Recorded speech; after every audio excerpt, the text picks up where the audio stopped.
Hi folks, it's Dr. Brad Semp here of the Busyness TV show, and I'm here with professional golfer, ex-professional golfer, Matt Seppanen. So, and this is our Unbusy Secrets segment, a behind-the-scenes look where I'm going to peel back the onion here and see what we can learn from Matt. So thanks for being here. Thanks for being part of this program, and look forward to bringing you more guests just like Matt every month. So Matt, thanks for being here. My pleasure. Glad to be here. Awesome. So just like we interviewed on the Business TV show, and you started to give a little intro to a 15-minute action plan, and I know you got your own name for that. But before we jump into that, because that's what I told folks we were going to jump into, I'd like to tell our viewers here, describe to them a little bit about your background and your story, and kind of how you came to being that, not guru, but that expert that you are now, right? Played for 12 years as a professional with and against the best players in the world.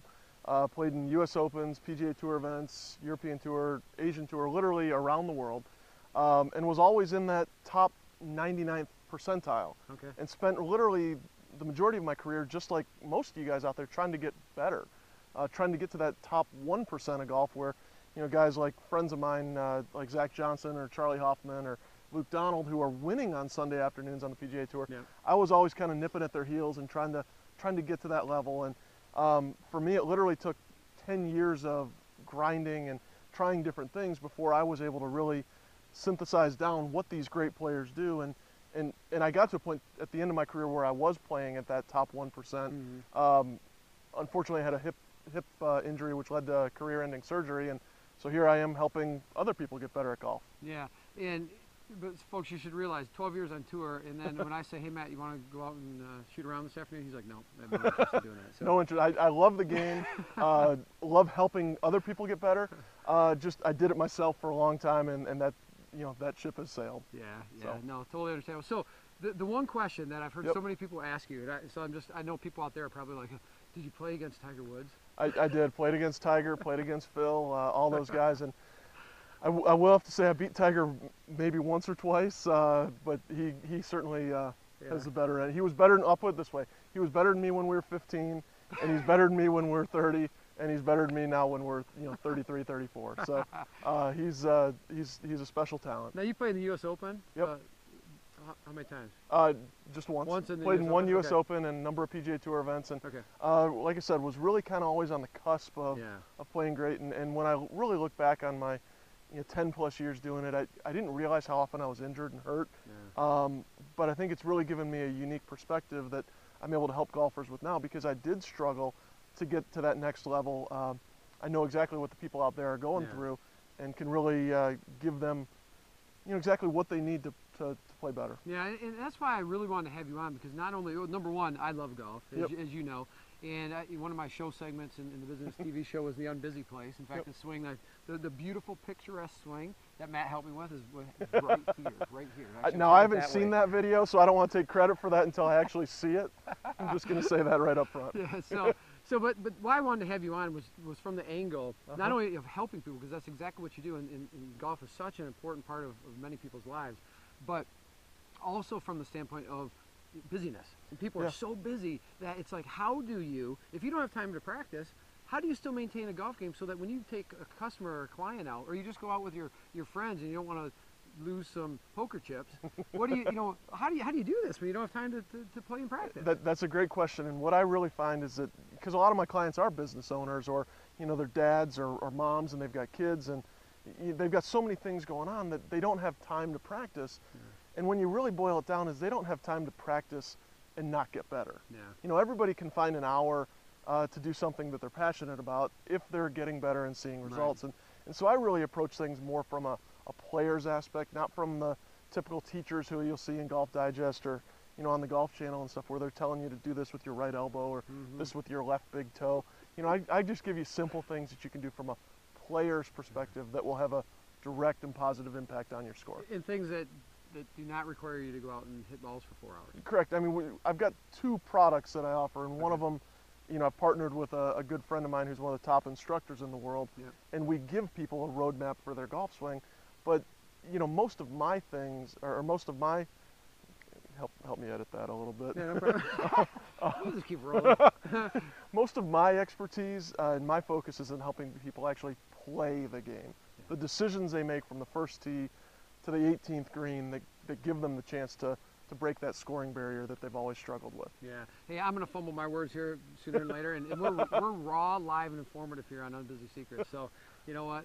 What, you're not going to edit that? Come on. No. I'm an expert. I'm a guru. All right. So now you have this 15-minute.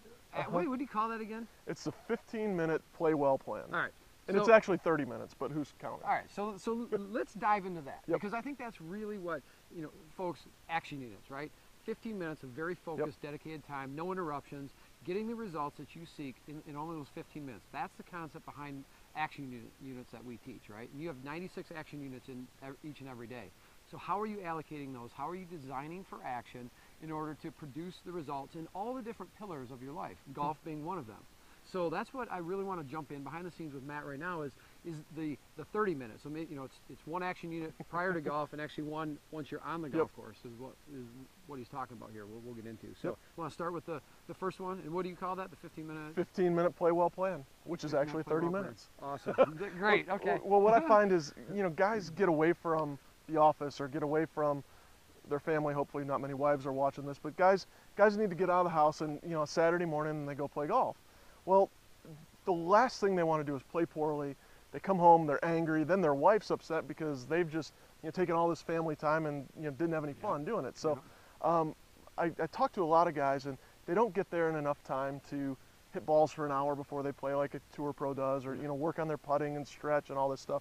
They pull into the golf course, they grab their driver, they've got 10 minutes to till they play, or 15 minutes. They run to the driving range. They hit 5 or 6 drivers. They get all worked up. They run to the first tee. They duck hook their first tee shot. They make a 6 or 7 on the first hole, and their day's shot. Or you're like me, who shows up, as you know, right on time. Yeah. I don't even hit balls before. That's true. I just go right to the tee. 15 minutes would be great for you. Yeah, all right, that's an eternity for warming up. And really, this came to me on accident. Actually, I was playing in a tournament a few years back, and there's one road in and out of the golf course. Okay. And there was a terrible car accident, and the road was actually closed, and so we had to take a long way in, and guys were missing their tee times. I was one of the lucky ones. I got there 15 minutes before my tee time, and as I said, guys were grabbing their driver, running over to the range, and they just got all worked up and they played poorly. Well, I just kind of was like, I'm going to take a different approach to this. I'm going to kind of saunter over to the putting green, hit a few putts, hit a few chips, kind of get a feel for that, relax, take a few deep breaths, and you take a few loose swings on the first tee, and away you go. And it really got me in a much more relaxed state of mind than everybody else did. I went out that day, shot 67, and was leading the golf tournament, and I kind of looked back on that and I said, what did I do differently than other guys, and how can I apply this to the average golfer when he's leaving work or on a Saturday morning? So let's break that 15 minutes down, not necessarily by exact minutes, but what's the order of actions? So is it hitting putts first, and when do you hit drives and that sort of thing? First thing you do is start close to the hole. Okay. And that's, putting. Putting, yes, putting. A foot, 2 feet, 3 feet. It's going to seem crazy hitting putts that are this long. Yeah. But just get used to the ball going in the hole. Hit 5, 6 of them. Yeah. You'll get it's amazing the positive reinforcement of when you hear that ball land in the hole. Yeah. And then you can kind of stretch it out and work on some longer putts. 30, 40 feet, because you're going to get some of those what we call lag putts. You're going to get some of those on the golf course. And if you can get those close to the hole, it really makes your day go a lot smoother. So I'm going to be a nuisance for me. Yeah, no, absolutely. So real short putts, maybe 5 or 6 of them. Yep. In a row or whatever. And then are you jumping all the way back to the leg putts, 34? Or are you going any intermediate? I don't really have a set plan for that. You can really do what you feel for that. But make sure you hit some 20-footers. Make sure you hit some 30-footers. Make sure you hit some 40-footers. And it doesn't have to be 6 or 8 of them from each distance. It can literally be 1 or 2. Okay. But just get a feel for the speed of the greens. Yep. And then after you feel comfortable with that, and that should only take a couple minutes, then come back in and hit some putts with your full routine. Whatever your normal routine is on the course, if it's tug on your right ear or scratch your head or 2 practice strokes, whatever it is, hit a couple putts from 5 or 6 feet with your full routine. Can we sidebar for a minute on that? Absolutely. So how important is it to have a routine? Because that actually comes into play outside of the golf realm as well, right? So when we're talking actions and what you're doing going about your day, processes, the action sequences that you do, how important is a routine from a golf perspective? From a golf perspective, it's everything. It's what allows you to get into a U.S. Open or a tournament-winning putt or a big shot wherever it is on the golf course. It's what allows you to get everything else out of the picture and just focus on your task at hand, and it kind of goes on autopilot at that point. So is it more mindset, that routine that's behind it, or is it also muscle memory and stuff as well? I think at the level of the professional, if the muscle memory hasn't happened at this point, you're kind of in trouble. That's a good point. but for reality, I think it's a mindset. I think it's getting your body ready to react to that target and to send the ball to the target. Yeah, it's blazing hot right here in the sun. It so is. If one of us keels over or something, we'll pick it up, and then I'll edit the video. Okay. Yeah, perfect. But all right. So anyway, so back to the 15-minute.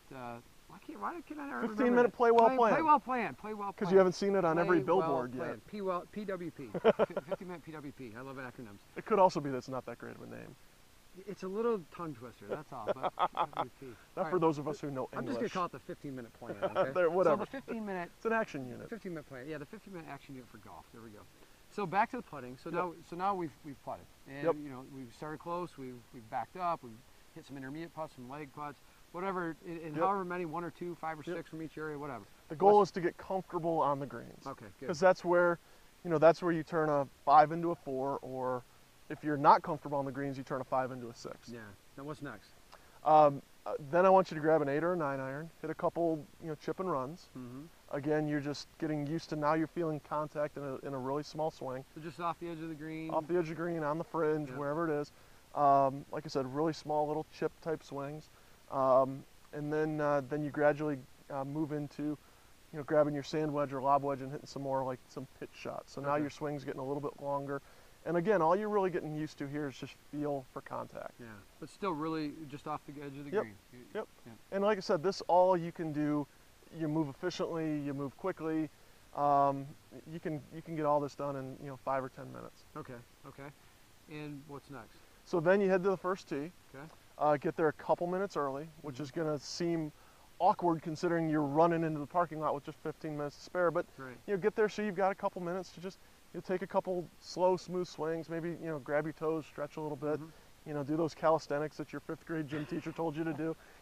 Just loosen up and get yourself in a good mind frame to go play golf. So basically, touch your toes. If you can't touch your toes, you're going to suck it. Bend your knees. Yeah, okay. Can't touch your toes, bend your knees. But that's my wife, Lee. So that gets you. That's 15 minutes. You haven't raced anywhere. You've got a feel for the greens. You've got a feel for contact in the golf ball, and you're in a good mind frame. And here you go. So that's the 15 minutes right before you play. Awesome. Okay, good. Now, you mentioned though that this 15-minute WPW. I call it an action. I'm gonna. Can I borrow the term action unit? I'm just gonna start calling it action units. Do you have action units copyrighted, trademarked? Yes. Darn it! Play well plan. The 15-year action unit plan here for golf. All right. Seriously, these guys are gonna get sick of that. I can't remember it. I didn't even need to write it down here. So that's you. But you mentioned that there's 30 minutes. Yeah, it's essentially it's an action unit, to steal your term. It's an action unit before you tee off, and then it's an action unit right after you tee off. Now you're talking my language. And both of them are vitally important to your play. Okay. The 15 minutes before sets up your first tee shot. Okay. The 15 minutes after is really important that you make conservative decisions on the golf course, and that means you'd normally hit a driver off the tee, maybe you hit a 3-wood. And the whole goal of this is get the ball in play and get the ball on the green, and don't give yourself a catastrophic score on the first hole. All right, folks, we're back. We had a few technical difficulties here with the camera, but honestly, I was promised a CBS News crew out here, and it didn't turn out that way. That's not what he's got, but we do have wireless mics. Awesome. Yeah. Thanks to Matt. So, hope they work. So Matt was starting to say that in the PGA Tour, they actually time every hole as 14 minutes, right? Plus a minute is the next tee shot, the next hole. Keeps play moving, and that's essentially what that's for. But that was also what was behind my 15-minute action unit play well plan. Yep, play well plan. So you got 14 minutes for a hole. That's what they give you, and then the next tee shot. So I wanted to get something that would carry somebody through the first hole and then off of the second tee, because by then you're in a rhythm for your round. And hopefully you've got things going in a positive direction. I love it. So let's go back real quick, just to recap for the viewers here. The second action unit of that play ball plan, from the first tee through the second tee, what exactly should folks be thinking about? Get the ball in play. Number one job off the first tee. Hit the longest club that you're comfortable getting in the fairway. A putter? For you, maybe, yes. Or maybe throw it. Although, who knows. But yeah, what you want to do is you want to take the trouble out of play. The last thing you want to do is hit a solid drive. It's going well, and you pulled it just 5 or 10 yards, which is an acceptable miss even for a tour pro, and it rolls up into the bunker, and you end up making a big score on that hole. So what you want to do is you want to take the trouble out of play. If that's hitting a 3-wood off the tee, or a hybrid, or even an iron, get the ball in play, advance it down the fairway, and then once you're in the fairway, unless you've got a pitching wedge or sand wedge, aim at the middle of the green, not the flag. Okay. And that's the big thing, because I see so many guys, it's early, they're not loose, and so maybe their 7-iron isn't going as far as it normally does. They hit a great looking 7-iron, it's flying right at the flag, and plugs up under the lip of the bunker. Takes them 2 shots to get out, then they 3-putt, and all of a sudden they've turned a 4 or 5 into a 6 or 7, maybe even an 8, and it's really hard to recover from that. Yeah. And so then carrying through that next minute into the second tee shot, second hole, then that way you want to take that same mindset. Same mindset. Take another conservative approach off that second tee, and boy, I'm telling you, you hit the ball in the fairway on the first hole, you hit it in the fairway on the second hole. It's amazing how that carries over through the rest of your round of golf. You've got a positive attitude. You've had fun. You've probably shot a lower score than you expected to shoot, and everybody's happy. Yeah, I love it. I love it. So, Matt, I got to tell you, I've listened to just about all of your $1 Million Golf Lesson product, and spectacular stuff. Cool, it's great. It's with you and a gentleman by the name of Kevin Valentine, who also is a pretty avid golfer. And the thing that's really cool about Kevin, and I'm actually finding that people like his stuff as much as they like mine, but Kevin is a 2-time national amputee golf champion. Oh, awesome. He was a great college player, lost his leg, and still breaks par routinely with one leg. It's really, he's a great golfer and a great story for the game of golf. Yeah, no, that's great. So there's 6 areas in which you talk about in the $1 Million Golf Lesson: practice, driving the ball, short game putting, mental toughness, and course management. Yep. And I thought what I'd like to do next is just kind of take each one of those one by one and give maybe just one tip. If you have a couple more, that's fine too as you're talking. But let's just focus on one tip each for our viewers so that they can take something away here of value for that. Well, and those 6 segments, just so the people out there understand, they're not how to improve your technique. It's how to play better within these areas. Okay. So, it's from a player's perspective. How do you manage yourself? How do you make better decisions? And how do you ultimately shoot lower scores? All right. So let's start with practice then. Yep. So as the average Joe out there who's busy, what tips do you have for that guy or gal for practice? I can give you 2 real simple, tangible things that they can do.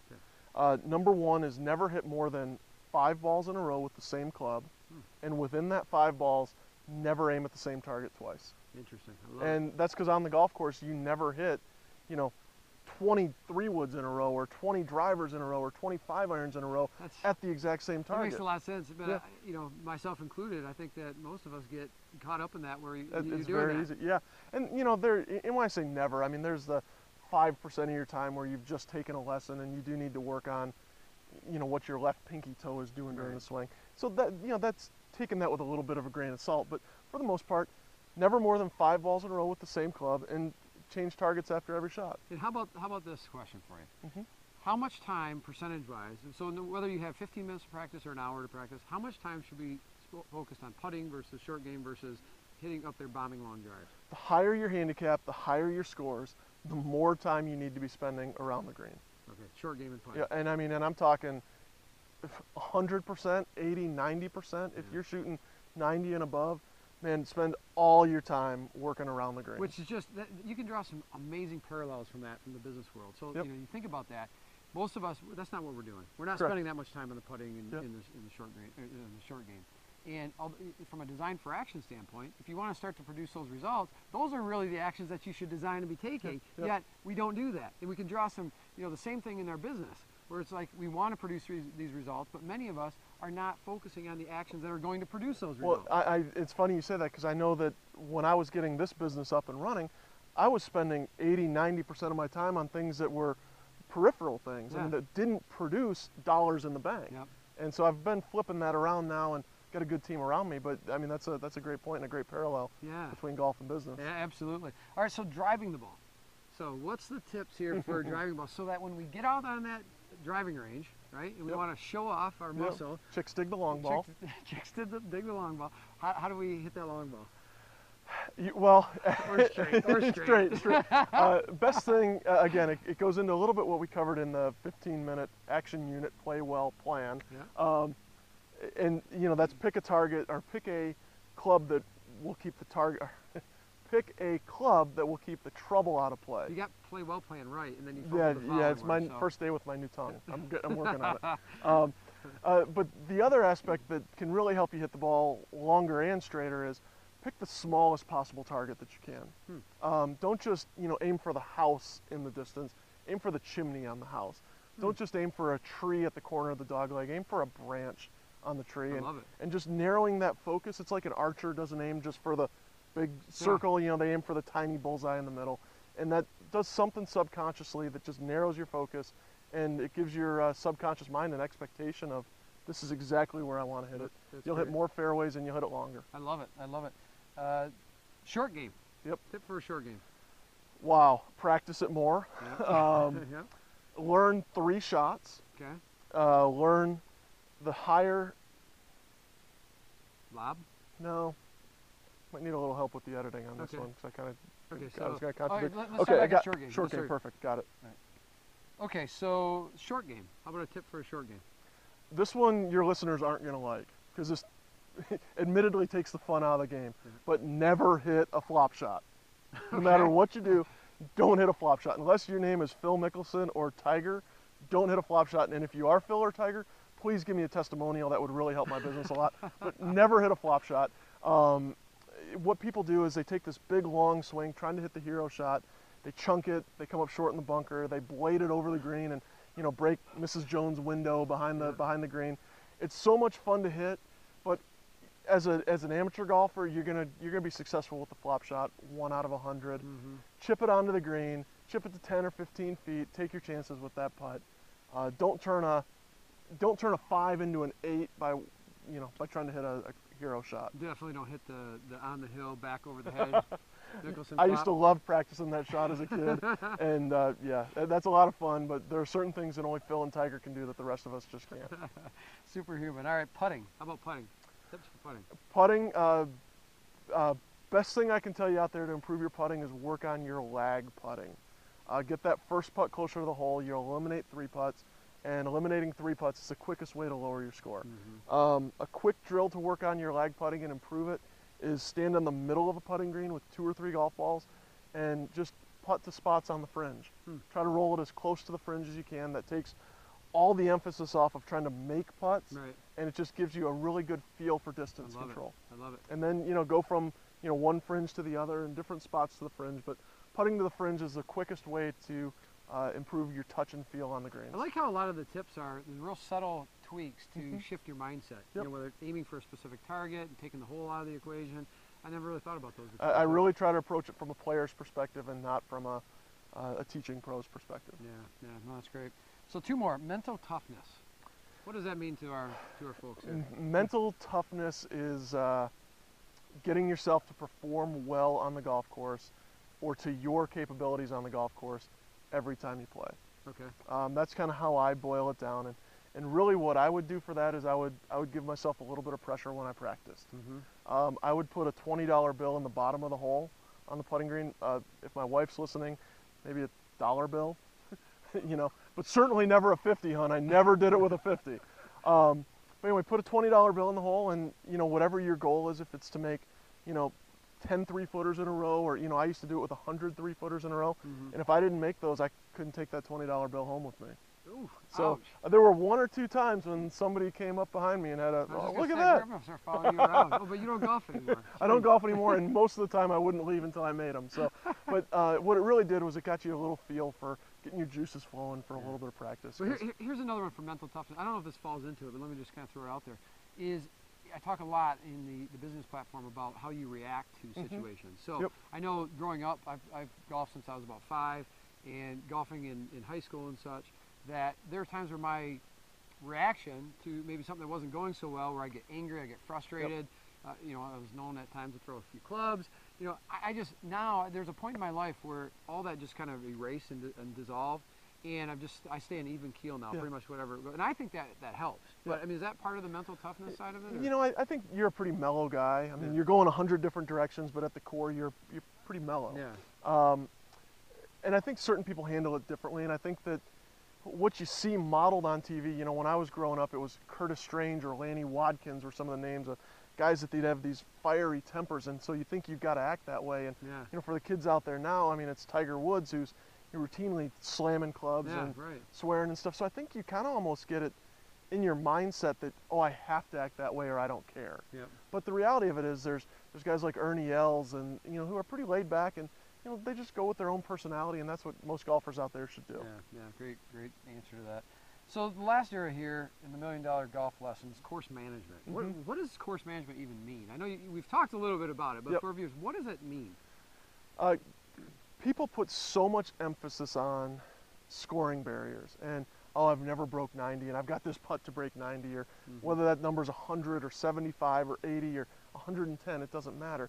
They put so much emphasis on that last putt, and what it really boils down to is course management gets you in the position to break those scoring barriers. It's decisions that you make from holes 1 through the 18th, you know, fairway and green, that give you the position, that put you in the position to break that scoring barrier. Okay. So good course management, that's not turning a 5 into a 7. That's, you know, on the 3rd hole, that's laying up instead of going for the green on, you know, trying to hit a hybrid over the water. It's all those little things pieced together and add up to a putt to break your scoring barrier. So from a business perspective, in work, in a business, we have different intentions. We design actions to Great those. call. So same thing, I'm guessing, on the golf course. If you're leading a tournament at the end and you've got a 4-stroke lead, as opposed to if you're, say, 2 strokes behind and you're on the 17th hole, your intention's a little different. You need to make up strokes, you need to preserve or play safe.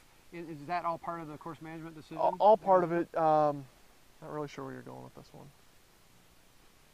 Really, I don't really, I realize we'll probably have to go back to the course management, because I realize that mine wasn't very good either. Okay, let's just start over there. Where I was heading was like a little bit more of, okay, what does course management mean? What I was expecting you to say was, yeah, it's about just taking action, or making appropriate decision. making appropriate decisions. I got it. And so, depending on what your intention is, where you're at in your game and the scenario that you're under, I'll set you up perfectly for going with intention. Okay, all right. Okay, so the last one here of the $1 Million Golf Lesson is course management. First off, what is course management? It's essentially decision making, and it's making the appropriate decision for the situation. All right. And that can be different on not only different days, but different shots and different holes, and how you're hitting the ball. How you're hitting the ball. Boy, I'm not hitting it well today. I'm going to aim, you know, I'm going to target a little bit more conservatively, or, you know, boy, I'm hitting it really good. I can be a little bit more aggressive and keep the pedal down today. And it all is about making appropriate decisions at the appropriate time and for the appropriate situation. So pretty similar to the ideal action here, right? Which is to produce results, is taking the right action at the right time to produce the right results. And I think with that, just as you're saying that, it hit me that in the business world and business, right, we talk about intentions and designing for action underneath those intentions. So I'm thinking, let me know if I'm on the right path here, that, you know, if you were golfing and you've got a 4-stroke lead in the last hole, you know, your intention is just to get in with a par and not blow up, as opposed to if you're behind somebody by a couple strokes with only 2 holes to play, your intention is to birdie those couple holes. So your decision making changes from those. Is that right? Yeah, and it's all situation based. Yeah. And I think, you know, to translate that to business, it'd be, you know, there are times when you need to be a little bit more aggressive, and there are times when you need to just buckle down on what works and you don't take chances as much. So I think, yeah, it's situational decision making, and I think the trick there, whether it's golf or business, is being able to take a step back and say, what is the appropriate course of action at this time? So let me ask you, put you on the spot. I don't know. No, I'm not really putting you on the spot, but for one tip on course management, and people I think really struggle with this in general, and I do at times as well, is how do you select the right club? You know, which way do you air? Do you air long? Do you air short? Do you know? Again, you know, for the say that question again. Hold on. Putting you on the spot. Oh yeah. All right. Okay. All right. So I may put you on the spot Sure. here. Well, I probably won't. But here's the question with course management that I have to give a tip, pass a tip along here, and that is, I think it's something that a lot of folks struggle with because they don't necessarily know how far they hit a particular club, you know, or because they're inconsistent. No, like they know how far they hit a club. Just ask them how far they hit their best 5-iron, and that's all of a sudden their 5-iron. That's where I was just going. I was going to say that, or like me, that if I hit it right, it may be 20 yards farther than if I don't hit it right, which is most of the time I'm not hitting it square. Gotcha. So how do I err to, like, where should I err in my judgment for course management and in club selection?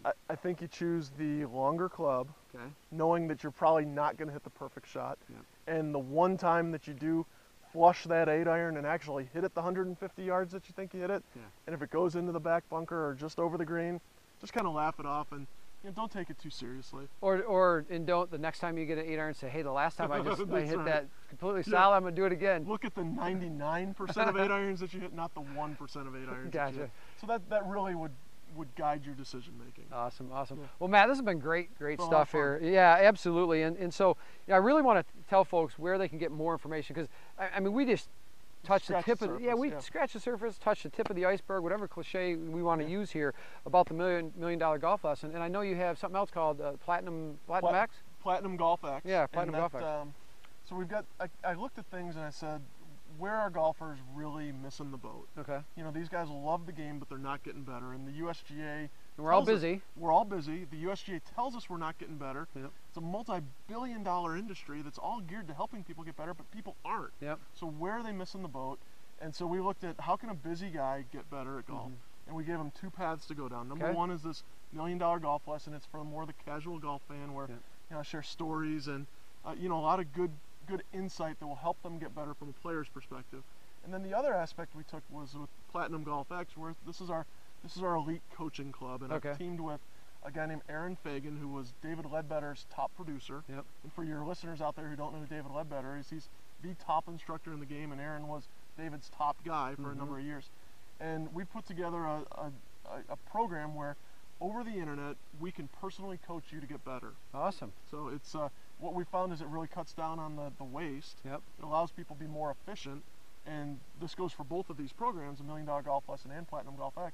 They're getting better, they're enjoying the game more, and they're experiencing golf like it's intended to be experienced, and that's what you're getting better. Yeah. So people enjoy that. That's well. As I mentioned earlier, I've listened to just about all, and I'm going to finish this up. Your $1 million golf lesson, just filled with and packed with awesome tips, and I've also, folks, been coached by Aaron Fagan as well as Matt. So I just have to tell you, I mean, if you're interested in finding out ways to improve your golf game and in doing it in a way that makes sense, right? Without going out there and practicing for 4 hours a day. You know, we understand you're busy. That's what this is all about. That's why I'm here. That's why I brought Matt on today. So, with that, where can folks find you? Golf63.com is my blog. It's where I have everything centralized out of, and they can find me there. So golf, the number 6, the number 3.com? Yep, golf63.com. Golf63.com. We'll put that link below the video here. So, Matt, thanks for coming on Unbusy Secrets. My pleasure. And look forward to getting coached by you again in the very future. My pleasure. Look forward to it. Folks, thanks for being here with us, and we look forward to seeing you next time, the next segment of Unbusy Secrets. Thanks for being with the program.